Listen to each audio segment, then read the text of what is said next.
Қайырлы күн ата-аналар. Бүгін біз математика сабағында пішіндерді есте сақтауға арналған ойын түрлерімен танысамыз. Қазір бізге керекті қарындаштар жасыл, қызыл, сары, қара және жай қарындаш керек болады.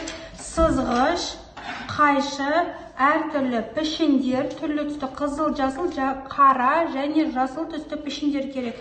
Және бір А4 парағы, оны 4-ке бөлеміз, және бізге маркер керек.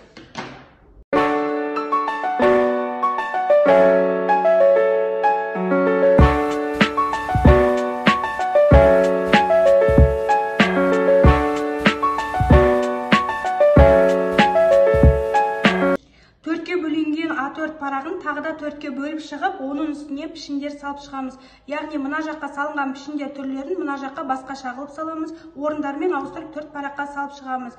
Яғни 3 бұрыш, тік 4 бұрыш, домалақ және шаршы.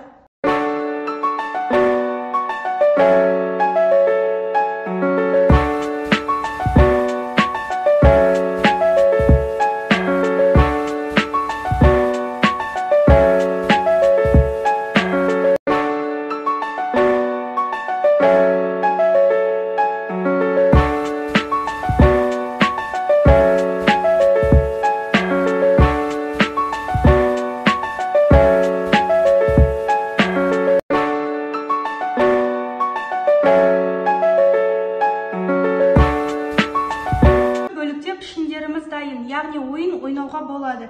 Қазір ойынның барысы былай болады. 3 бұрыш, балаға 3 бұрыш береміз. Жасыл 3 бұрыш, бала 3 бұрыштың үстіне салу керек. Қара 4 бұрыш, яғни бала қара 4 бұрышты тауып алу керек. Жасыл тік 4 бұрыш, яғни бала осылай жасыл тік 4 бұрышты тауып алу керек. Бұндай ойын арқылы балаларға геометриялық пішіндерді есте сақтап қалуға үйретеміз. Осымен геометриялық пішіндерді есте сақтауға арналған ойынымыз аяқталды. Назарларыңызға рахмет.